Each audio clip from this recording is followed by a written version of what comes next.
क्या कर रहे थे, आ, हम लोग कर रहे थे प्रीवियस क्लास में जो हम लोगों ने किया था एक सॉल्ट का जो वीक एसिड स्ट्रॉन्ग बेस का था, तो उसका हम लोगों ने सॉल्ट को वाटर में डिसॉल्व किया था और उसके बाद जो देखा था, जो सोल्यूशन बना था वो अल्कलाइन सोल्यूशन बना था। और उस अल्कलाइन सोल्यूशन का बेसिक नेचर होता है, अल्कलाइन मतलब बेसिक नेचर होता है। फिर उसका हम लोगों ने पीएच निकाला था। तो एक तो एनसीईआरटी के हिसाब से थोड़ा सा हमने कंसेप्ट ब्रीफ किया था, और साथ ही उसके बाद पीएच कितना होगा, उसका एग्जैक्ट कितना वैल्यू होगा। सोल्यूशन तो पीएच हो गया, अल्कलाइन हो गया, उसका पीएच निकालना है। लेकिन पीएच जो ना 7 से ज़्यादा होगा, पीएच उसका 7 से ज़्यादा होगा, लेकिन पीएच एग्जैक्ट कितना होगा, कौन से फॉर्मूले से निकालेंगे, तो उसके लिए एक फॉर्मूला बनाया गया है और हम लोगों ने पिछले क्लास में डराइव किया है। अभी उसके आगे जो है अगला सॉल्ट है, अगले टाइप का सॉल्ट है जिसमें स्ट्रॉन्ग एसिड वीक बेस का सॉल्ट लेते हैं, ठीक है ना। एसिडिक सॉल्ट पहला तो था, बेसिक सॉल्ट था। अब अगला जो है ना एसिडिक सॉल्ट, उसका भी हम लोग देखते हैं कैसे डिसोसिएट होता है, सोल्यूशन में क्या होता है और पीएच का क्या फॉर्मूला था, वो हम लोग करेंगे आज, ठीक है। तो क्या कर रहे थे, वही जो करते कहते और सुनते चले आ रहे हैं कि ध्यान में ही ज्ञान है, ठीक है। ध्यान में ही ज्ञान है, जो देगा ध्यान उसी को मिलेगा ज्ञान, और जितना देगा ध्यान उतना ही मिलेगा ज्ञान। थोड़ा ध्यान थोड़ा ज्ञान, ज़्यादा ध्यान ज़्यादा ज्ञान, क्योंकि ध्यान में ही ज्ञान है।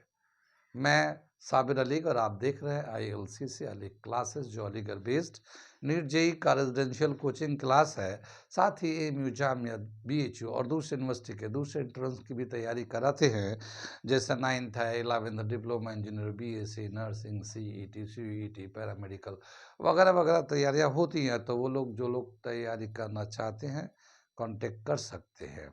ऑफलाइन ऑनलाइन दोनों ही मोड अवेलेबल है। ऑफलाइन में लोकल बच्चे आके अपनी तैयारी तो कर ही लेते हैं, लेकिन ऑनलाइन एक ऐसा प्लेटफॉर्म है जहाँ पे अलीगढ़ के बाहर हिंदुस्तान के किसी भी कोने से या हिंदुस्तान के बाहर किसी कंट्री से अगर अलीगढ़ AMU और जामिया की तैयारी करना चाहते हैं, अलीगढ़ के क्वालिफाइड एंड एक्सपीरियंस टीचर के अंडर में आप किसी टेस्ट की तैयारी करना चाहते हैं तो आप कर सकते हैं, हमारे ऑनलाइन प्लेटफॉर्म पे जुड़ सकते हैं, ठीक है। साथ ही हमारे चैनल को सब्सक्राइब कर ले, जो अलीगढ़ और जामिया और दूसरे यूनिवर्सिटी के जो नोटिफिकेशन आते हैं हम लोग अपडेट भी करते हैं। जैसे NTA का भी होता है, AICCC का भी होता है, और बहुत सारे नोटिफिकेशन हम लोग अपडेट करते रहते हैं। तो अगर आपको यूनिवर्सिटी के इन्फॉर्मेशन से अपडेट रहना है तो हमारे चैनल को सब्सक्राइब कर लिए। साथ ही बहुत सारे लेक्चर हम लोग रिकॉर्डेड इस पर डालते रहते हैं, जो आपके तैयारी के लिए बहुत ज़रूरी है। तो सब्सक्राइब कर ले, बहुत फ़ायदे होंगे इसके, ठीक है। तो हम लोग अगला चलते हैं, बेसिक एसिडिक सॉल्ट को करने जा रहे हैं हम लोग। एसिडिक सॉल्ट कैसे बनता है, ये रखा है एसिडिक सॉल्ट। ये जो एसिडिक सॉल्ट है, ये जो बनता है strong acid plus weak base को मिक्स करके डिफरेंट प्रोपोर्शन में ये बनाया जाता है, ठीक है ना, एसिडिक सॉल्ट। और इस एसिडिक सॉल्ट को जब हम लोग हाइड्रोलाइज वाटर में डिसॉल्व करते हैं तो ये डिसोसिएट होता है, एक आनाइन में एक कटाइंस में डिसोसिएट होता है। और जो स्ट्रॉन्ग होता है वो तो कम्प्लीटली डिसोसिएट हो जाता है, इसलिए उसका इक्विलिब्रियम में कोई रोल नहीं है, उसके रोल नहीं होता। लेकिन जो वीक होता है वो डिसोसिएट होता है, इक्विलिब्रियम उसमें आता है, और उसमें इक्विलिब्रियम पे हम लोग पीएच निकालते हैं उसका, ठीक है। तो यहाँ पे स्ट्रॉन्ग एसिड है, वीक बेस है। जैसे एक सॉल्ट लेते हैं हम लोग, पहले एसिडिक सॉल्ट का एक एग्जाम्पल लेते हैं और फिर उसको हम लोग एक्सप्लेन कर रहे हैं बाकी चीज़ें। जैसे एसिडिक सॉल्ट का जो एसिडिक नेचर का होता है वह है अमोनियम क्लोराइड। अमोनियम क्लोराइड ये एसिडिक सॉल्ट का एक एग्जाम्पल ले लिया हम लोगों ने, अमोनियम क्लोराइड। और ये जो सॉल्ट है एसिडिक नेचर का होता है, क्योंकि ये strong acid and week base से मिलके बना होता है। जैसे ये अमोनियम क्लोराइड जिससे बना होता है, किस किस से मिलके बना होता है? Weak strong acid plus weak base से मिलके बना हुआ है, ये वीक बेस। ठीक है, तो इसमें जो एसिड है HCl है, ये HCl होता है, स्ट्रॉन्ग एसिड होता है। वीक बेस जो है ना अमोनियम हाइड्रोक्साइड। ठीक है, अमोनियम हाइड्रोक्साइड इस तरह से इन दोनों से मिलके बना होता है। HCl में ये जब डिसोसिएट होता है तो ये हाइड्रोजन देता है कैटाइंस, और ये आनाइंस देता है। यहाँ से NH4 पॉजिटिव ये देता है और ये OH नेगेटिव देता है। ठीक है, ये दोनों जो है क्लोराइड आइंस और ये जो है अमोनियम आयन, ये दोनों कंबाइन होके और अमोनियम क्लोराइड इस तरह से ये एक सॉल्ट बन जाते हैं। ठीक है ना, ये सॉल्ट बन जाता है अमोनियम क्लोराइड। ये हमारा अमोनियम क्लोराइड है। ये एसिडिक सॉल्ट है, क्यों? क्योंकि ये स्ट्रॉन्ग एसिड और वीक बेस से मिलके बना होता है। ये हमारा एक सॉल्ट है अमोनियम क्लोराइड, और इस अमोनियम क्लोराइड को जब वाटर में डिज़ोल्व करते हैं हम लोग, तो ये वो दो आइंस में टूट जाते हैं। कैसे टूटते हैं उसको हम लोग यहाँ पे इक्वेशन से दिखाते हैं। NH4Cl ये वाटर में डिज़ोल्व करते हैं तो ये जो है ना डिसोसिएट हो जाता है और ये बन जाता है NH4 पॉजिटिव, अमोनियम बन जाता है, और Cl नेगेटिव बन जाता है। इस तरह से डिसोसिएट हो जाता है। जब ये क्लोराइड जो है ना, चूँकि स्ट्रॉन्ग एसिड होता है, तो ये तो कम्प्लीटली डिसोसिएट होने के बाद ये कंप्लीट आयनाइज्ड हो जाता है। ये अमोनियम क्लोराइड जो है वाटर में डिसोसिएट होगा, तो डिसोसिएट होने के बाद अमोनियम बन जाता है, क्लोराइड बन जाता है। क्लोराइड जो है ना हाइड्रोजन से रिएक्ट करके HCl बना लेगा और वो स्ट्रॉन्ग एसिड हो जाता है, तो वो कम्प्लीटली डिसोसिएट हो जाता है और इसीलिए उसका कोई इक्विलिब्रियम में रोल नहीं होता। तो ये तो हमारा इक्विलिब्रियम से हट जाता है और इसका कोई कंट्रीब्यूशन नहीं होता। लेकिन ये वीक बेस होता है और वीक बेस की वजह से ये फिर अपना रिएक्शन करता है, और रिएक्शन करने के बाद आगे की तरफ जब प्रोसीड करता है तो इक्विलिब्रियम भी आता है। तो कैसे इसका रिएक्शन आगे का होता है वो हम लोग लिखने जा रहे हैं। ये समझ में आ गई ये कैसे अमोनियम क्लोराइड डिसोसिएट हो जाता है।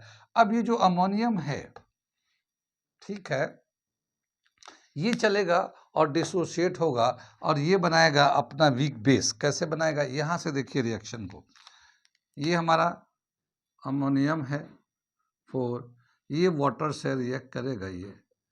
ठीक है, ठीक है, ये हमारा अमोनियम है, ये वाटर है, और ये जो है डिस वाटर को, ये तो एम्फोटेरिक होता है, कभी एसिड कभी बेस की तरह बिहेव करता है, तो ये दो आइंस ऐसे बनाएंगे वाटर। ठीक, यहाँ पे ये इलेक्ट्रॉन गेन करेगा क्योंकि ये कैटाइंस है, तो ये बेस की तरह बिहेव करेगा, और ये OH इलेक्ट्रॉन देगा तो ये एसिड की तरह बिहेव करेगा। और ये दोनों कंबाइन होने के बाद ये देखिए ये रिएक्शन हो रहा है इनका।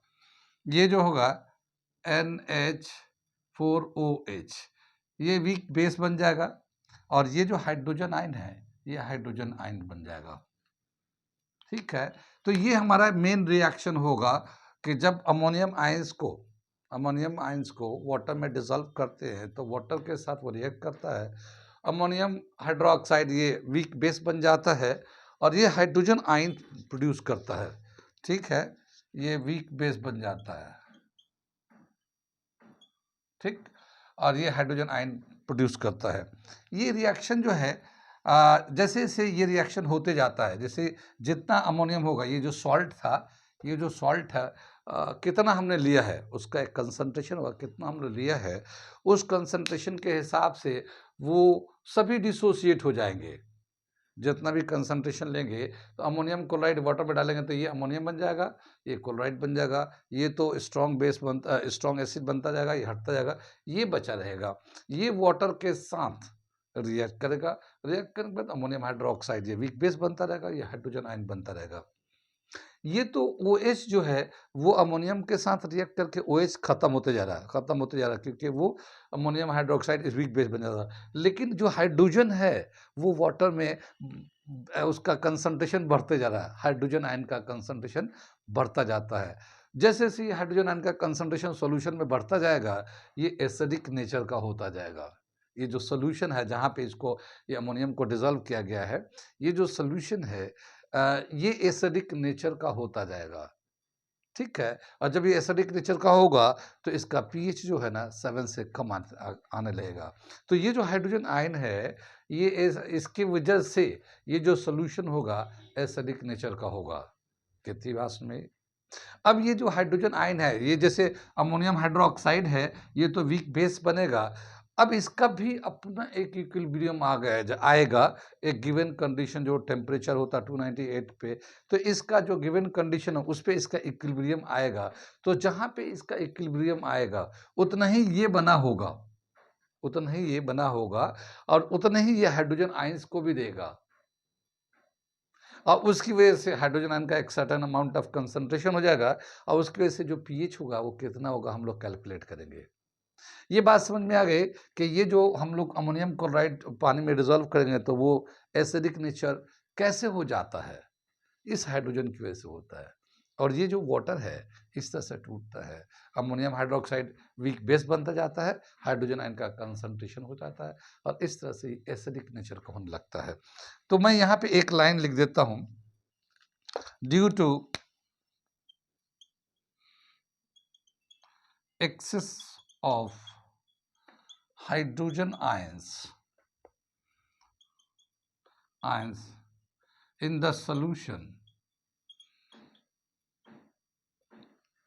of NH4 positive and water and H2O, the solution it become acidic, ठीक है ना? The solution becomes acidic and its pH is less than 7, इसका pH 7 से कम होगा। कितनी बात सुनिए। अब इसका pH कैसे कैलकुलेट करेंगे वो हम लोग करने जा रहे हैं।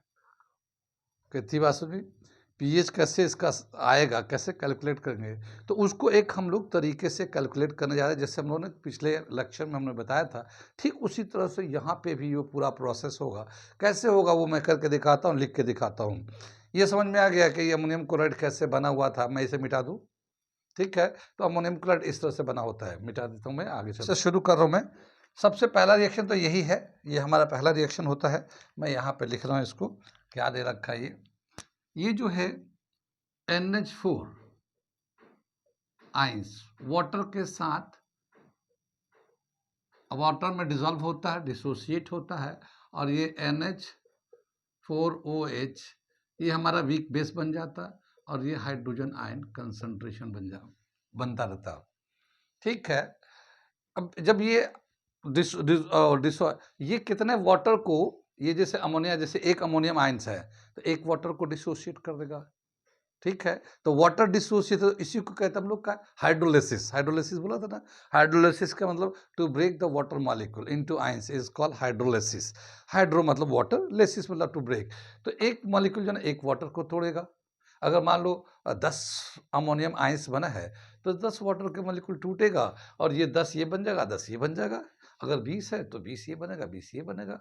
अगर ये 50 है आयंस है, 50 आयंस है, तो 50 वाटर के मॉलिक्यूल को तोड़ देगा और 50 अमोनियम हाइड्रोक्साइड बन जाएगा और 50 हाइड्रोजन आयंस बन जाएंगे। तो क्या समझ में आया कि वो जो प्रोडक्ट है इसके डायरेक्टली इसके कंसंट्रेशन पे डिपेंड करता है, इसके कंसंट्रेशन पे कितना है। अगर कम होगा तो वो कम बनेगा, ये ज़्यादा होगा तो वो ज़्यादा बनेगा, ठीक है? तो उसके हिसाब से क्या बताया कि इसको हम लोग यहाँ पे लॉ ऑफ मास एक्शन के हिसाब से, यानी इसके कंसंट्रेशन पे उसका कंसंट्रेशन डिपेंड करता है। तो लॉ ऑफ मास एक्शन के हिसाब से हम लोग निकालते हैं hydrolysis constant.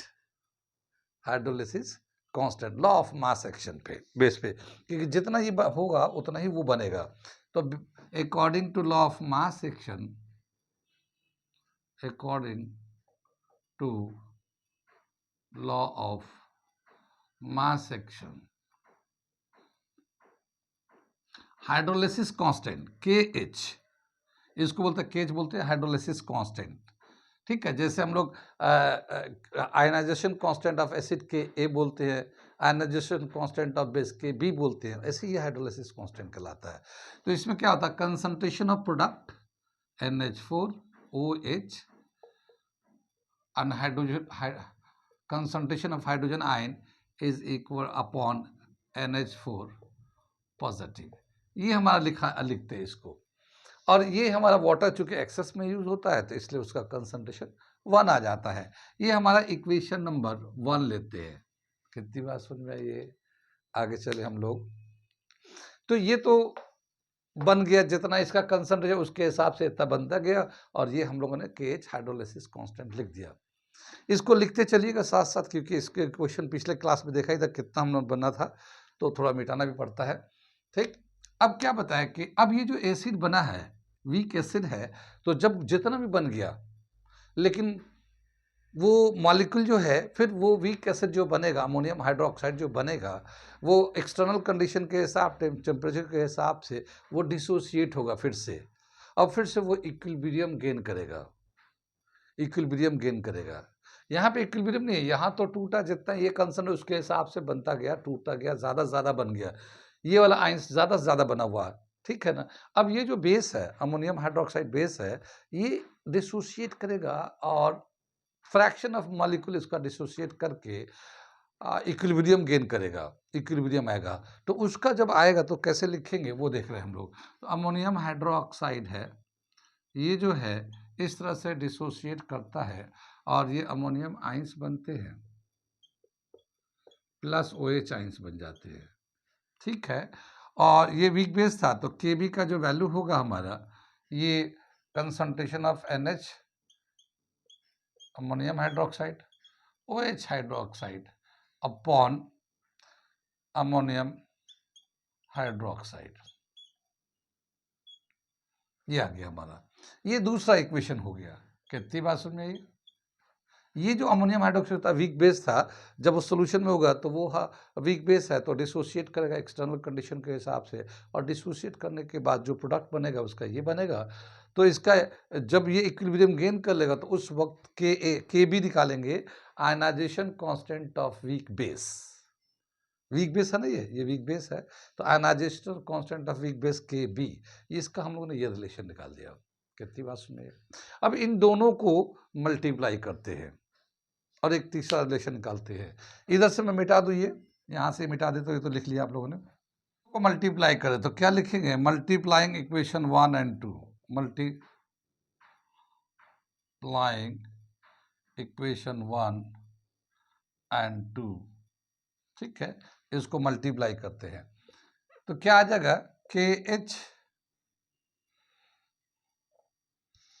KH into KB, ये दोनों को इधर से मल्टीप्लाई है, तो ये हम लोग लिखेंगे कंसंट्रेशन कैसे, ये अमोनियम हाइड्रोक्साइड, इसका कंसंट्रेशन लिखा, ये हाइड्रोजन आयन कंसंट्रेशन लिखा, और ये इसके नीचे है हमारा अमोनियम, ये लिख दिया। इसी तरह से यहाँ पे लिखते हैं हम लोग NH4 पॉजिटिव, OH नेगेटिव, और इसके आ गया अमोनियम हाइड्रोक्साइड। ठीक है, यहाँ तक समझ में आ गया। देखिए यहाँ से जो जो कैंसिल हो रहा था कैंसिल कर लेते हैं। अमोनियम हाइड्रोक्साइड ये इसके साथ कैंसिल हो रहा है, ammonium hydroxide, ammonium ions cancel हो गया, OH ions and hydrogen ion ये दोनों बच गए। तो इसको हम लोग यहाँ पे लिखते हैं, यहाँ पे लिख देते हैं, क्या है ये, इसको लिखते हैं KH into KB is equal to concentration of hydrogen ion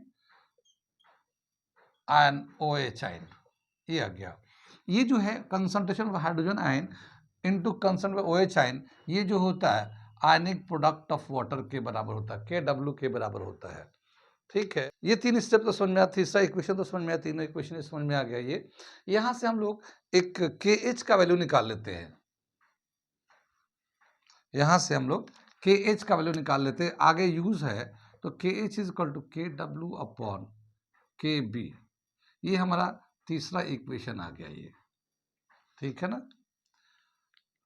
इसके बाद जो है अगला जो स्टेज है उसमें हम लोग क्या करते हैं, डिग्री ऑफ हाइड्रोलिसिस निकालते हैं।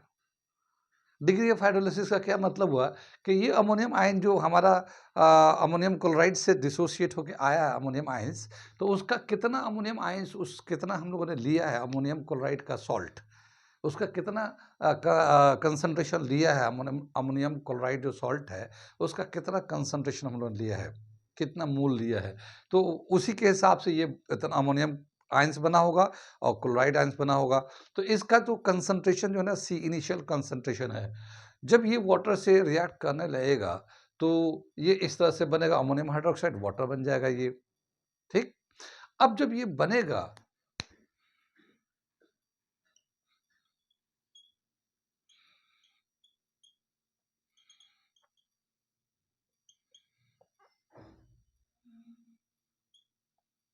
ये डिग्री ऑफ हाइड्रोलिसिस H निकालने जा रहे हैं हम लोग।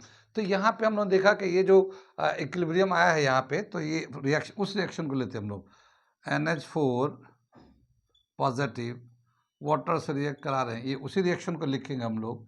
और ये इस तरह से इक्विलिब्रियम आ जाता है, अमोनियम हाइड्रोक्साइड, अमोनियम हाइड्रोक्साइड, ये हमारा कंसंट्रेशन होगा और ये पॉजिटिव आयन हो गया।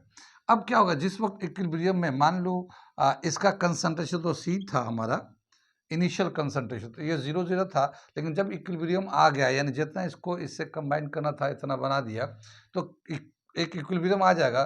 तो ये जो है इसका कंसंट्रेशन कितना होगा, तो ये CH, HC कर सकते हैं, CH कर सकते हैं हम लोग, इसका CH, H जो है ना डिग्री ऑफ डिसोसिएशन है, तो ये जो है ना H इंटू सी हो जाएगा, ये इतना, तो ये बन जाएगा H इंटू सी, ये बन जाएगा ये।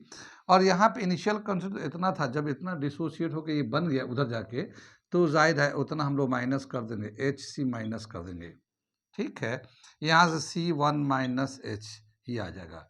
कितनी बात सुनिए, जिस वक्त इक्विलिब्रियम आएगा उस वक्त जो डिग्री ऑफ हाइड्रोलिसिस का जो हाइड्रोलिसिस कांस्टेंट का जो फॉर्मूला होता है कि H हाइड्रोलिसिस कांस्टेंट, ये आता है concentration of ammonium hydroxide into hydrogen ions upon concentration of ammonium ions NH4 positive, ये हमारा इस तरह से आता है। जो ये रिलेशन लिखा है ये हम लोगों ने ये रिलेशन ही वापस यहाँ पे लिखा। अब इसका जो वैल्यू है ये क्या है, ये यहाँ पे लिख लेते हैं। इसका जो कंसंट्रेशन CH होगा, CH होगा, इसका भी कंसंट्रेशन CH होगा, और इसके नीचे जो है ना ये C1 माइनस H होगा। तो C से एक C कैंसिल हो जाएगा, ये 1H जो है ना डिग्री ऑफ डिसोसिएशन बहुत ही कम होता है, तो 1 में से H को माइनस करें तो 1 ही बच जाएगा। तो यहाँ बचेगा CH square equal to KH, क्या आ जाएगा, KH is equal to CH square, ठीक है। कितनी बात सुन में, और H का जो वैल्यू आएगा therefore H is equal to C, तो इसके नीचे आएगा, तो KH upon C, KH upon C, ये C नीचे आ गया, इस स्क्वायर की वजह से इस पे रूट लग गया, ये रूट लग गया है। तो ये हमारा H डिग्री ऑफ हाइड्रोलिसिस हो गया, डिग्री ऑफ हाइड्रोलिसिस, और इसको इक्वेशन नंबर हम लोग 4 डाल देते हैं, ठीक है ना। ये 3 था, ये 4 कर दिया। कितनी बात सुनिए, अब यहाँ पे जो चीज़ है ये 4 में हम लोग क्या करेंगे कि ये KH का वैल्यू यहाँ से उठा के डालेंगे, ठीक है ना। KH का वैल्यू KW अपन KB यहाँ से डालेंगे इसमें। यहाँ पे बस एक चीज़ दे रखा है कि जो ये हाइड्रोजन है, सॉरी हाइड्रोलिसिस कांस्टेंट है, डिग्री ऑफ हाइड्रोलिसिस है, inversely proportional to concentration of ions depend करता है, यानी कि inversely proportional to square root of concentration of ions, यानी ये अमाइंस है, अमोनियम है, अमोनियम आइंस है, तो उसके कंसंट्रेशन कितना इनिशियल है उससे इनवर्सली प्रोपोर्शनल है। इनवर्सली प्रोपोर्शनल क्या मतलब हुआ कि अगर कंसंट्रेशन ज़्यादा होगा तो डिग्री ऑफ हाइड्रोलिसिस कम होगा, इन्वर्स लिखा, और अगर कंसंट्रेशन कम होगा तो डिग्री ऑफ हाइड्रोलिसिस ज़्यादा होगा। ठीक है, डिग्री ऑफ हाइड्रोलिसिस हमने पहले ही बताया कि हम लोग कि अगर कंसंट्रेशन कम होता है तो आसानी से डिसोसिएट होता रहता है, उसको इतना एनर्जी मिल जाता है कि वो टूट जाए। लेकिन अगर कंसंट्रेशन बहुत ज़्यादा होते हैं तो सब के सब टूटते नहीं हैं, थोड़े से टूटते बल्कि और कम टूटते हैं। कितनी बात समझ में? तो बहुत सारे पैरामीटर्स पे ये डिपेंड करता है ये कंसेप्ट। तो ये जहाँ पे डिस्कस किया गया ऑस्टवाल्ड डाइल्यूशन लॉ में, वो वहाँ पे किया गया है। लेकिन अब ये इस तरह से रिलेट करता है। क्या करेंगे अगला स्टेज में हम लोग के एच का वैल्यू यहाँ से चेंज कर रहे हैं। ये समझ में आ गया ये सब बातें? ठीक है, 5 इक्वेशन 4 इक्वेशन का एक इक्वेशन तो ये बनाया जो ओरिजिनल था। दूसरा इक्विलिब्रियम आया तो इसकी वजह से किया, इन दोनों को मल्टीप्लाई करके के डब्ल्यू के बराबर किया, के एच का वैल्यू निकाल लिया यहाँ से। अब इसके बाद हाइड्रोलिसिस कांस्टेंट लिया। आगे चलते हैं हम लोग। अब क्या बताया कि हाइड्रोलिसिस कांस्टेंट से एच निकल जाएगा, एच का वैल्यू निकल जाएगा। एच का वैल्यू जब निकल जाएगा तो ये जो है यहाँ से हम लोग हाइड्रोजन आयन कंसंट्रेशन एच और सी को मिलाकर हाइड्रोजन आयन कंसंट्रेशन निकाल लेंगे, और हाइड्रोजन आयन से पीएच निकल जाएगा। तो अब हमें हाइड्रोजन आयन का कंसंट्रेशन कितना है उसको निकालने के लिए ये एच का रिलेशन निकाल लें हम लोग। ठीक है, वो भी जो नॉर्मल टर्म है हमारा, जो स्टैंडर्ड टर्म है उसके टर्म में, तो इसको निकालने जा रहे हैं। इधर से मैं मिटा दूँ इसको।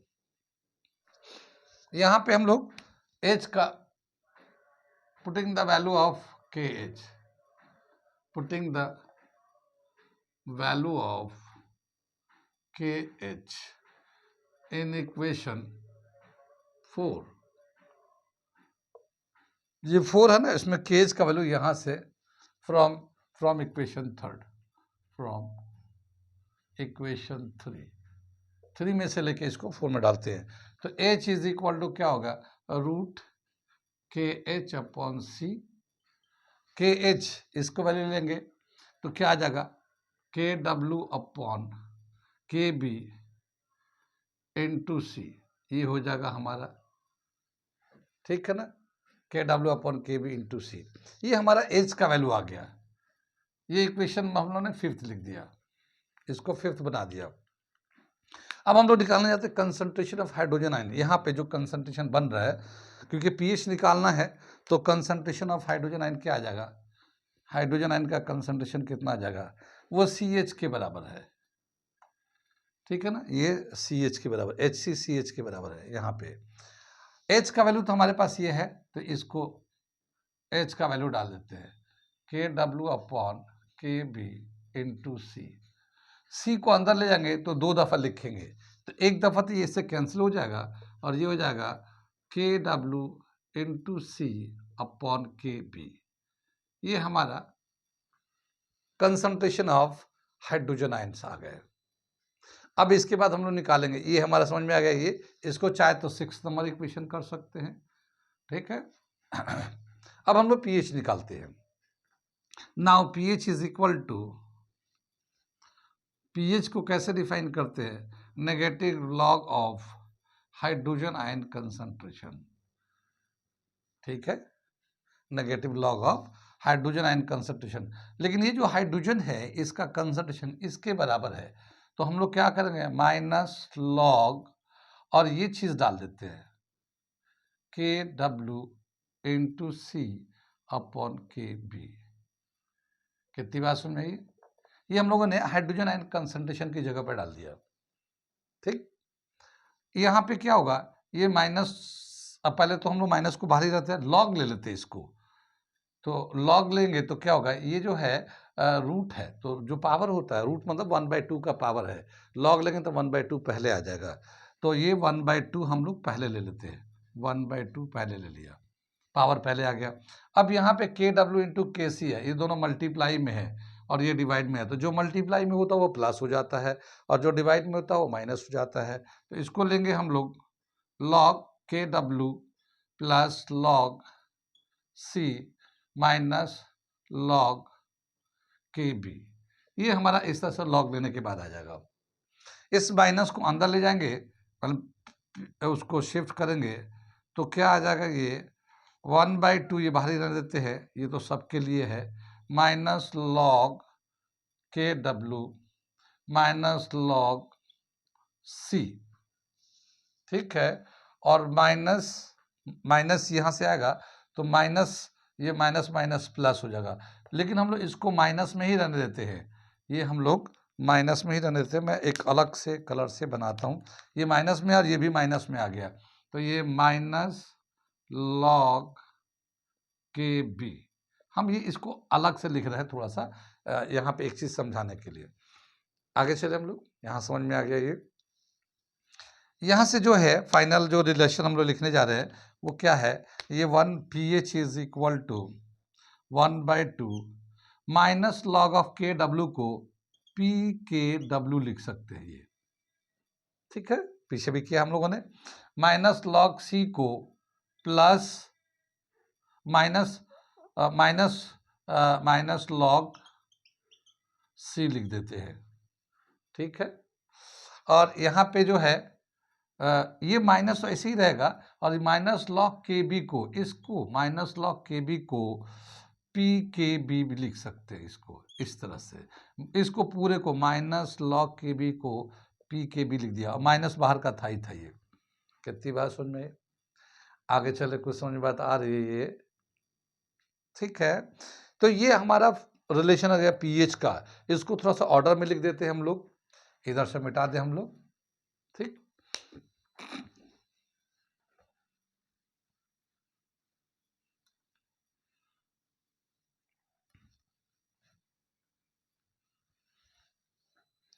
इसको जो ऐसा ऑर्डर में लिखते हैं तो क्या दे रखा, pH is equal to 1/2 P K W minus P K B minus log C, ठीक है। ये लॉग में ही रहेगा, ये लॉग सी में रहेगा, ठीक है ना, ये कंसंट्रेशन है। तो देखिए ये हमारा पीएच का एक रिलेशन आ गया, कब एसिडिक सॉल्ट होता है तब, स्ट्रॉन्ग एसिड वीक बेस का जो सॉल्ट होगा तो उसमें जो पीएच का फॉर्मूला होगा 1/2 P K W minus P K B, यानी जो एसिडिक सॉल्ट होता है तो जो स्ट्रॉन्ग एसिड है तो स्ट्रॉन्ग एसिड का तो कोई कंट्रीब्यूशन होता है, तो वीक बेस है तो वीक बेस का ही इक्विलिब्रियम आएगा, तो ये बेस आ गया पी के बी, एसिड नहीं आ रहा, ठीक है ना, P K B minus log of concentration, जो इनिशियल कंसंट्रेशन लिया गया है ये हुआ। कितनी बात में, इससे पहले जो हम लोगों ने पहले वाला रिलेशन ड्राइव किया था कल पिछले क्लास में, वो भी मैं लिख के यहाँ पे दिखाता हूँ आपको डिफ्रेंशिएट करने के लिए। उसमें जो हम लोगों ने पीएच निकाला था 1/2 लॉग पी के डब्ल्यू, ठीक है, प्लस, सॉरी ये लॉग नहीं है, पी के डब्ल्यू, और ये जो है पी के ए लिया था, और ये प्लस लॉग सी था, ये पिछले वाला में, ये कल प्रीवियस क्लास में किया था। तो यहाँ पे जो था ना स्ट्रॉन्ग बेस था, बेसिक सॉल्ट था वो, तो बेसिक सॉल्ट था, बेसिक सॉल्ट था तो यानी स्ट्रॉन्ग बेस था, तो बेस का तो कोई रोल नहीं होगा इक्विलिब्रियम में। एसिड वीक था तो वीक एसिड ही इक्विलिब्रियम में कंट्रीब्यूट करेगा, तो ये देखिए पी के ए था इसमें, तो जो वीक है वो यहाँ पे है पी के डब्ल्यू के साथ जो वीक होगा, लेकिन इसमें ये दोनों माइनस माइनस में, ये दोनों प्लस प्लस में प्रीवियस वाला में था, इसके हिसाब से है। कितनी बात समझ में आई। अब हम लोग चलते हैं, अगर एक सॉल्ट है, यहाँ तक समझ में आ गया, कुछ पूछना तो नहीं, नोट कर लीजिए इसको, और आपको इतना सारा करने के समझने के समझाने के लिए है, मगर आपको तो ये न्यूमेरिकल करने के लिए इसको याद रखना कंपटीशन के लिए, ठीक है। मगर ये कैसे आया है मैं करके दिखा देता हूँ ताकि बाद में आपको पता रहे कैसे क्या हो रहा। अब अगला जो टॉपिक हम लोग करने जा रहे हैं वो है न्यूट्रल सॉल्ट, ठीक है ना, यानी वीक बेसिड वीक एसिड को कंबाइन करके जब सॉल्ट बनाएंगे तो वो जो सॉल्ट होगा वो न्यूट्रल होगा, ठीक है। और उसका जो पीएच होगा, जैसे ये जो हमारा है इसमें पीएच कितना होगा, ये एसिडिक सॉल्ट है तो पीएच 7 से कम आएगा, हमने पहले ही बता दिया। लेकिन उसमें जो पीएच अब जो लेने जा रहे हैं वो न्यूट्रल सॉल्ट का है, तो उसमें वीक बेसिड भी होता है वीक एसिड भी होता है, दोनों वीक होते हैं, और दोनों को कंबाइन करके एक रिलेशन आएगा पीएच का। तो कैसे, एक एग्जाम्पल लेते हैं और फिर उस कंसेप्ट को मैं समझाने जा रहा हूँ, ठीक है, इसे आप नोट कर लीजिए। अगला कंसेप्ट हम लोग करने जा रहे हैं।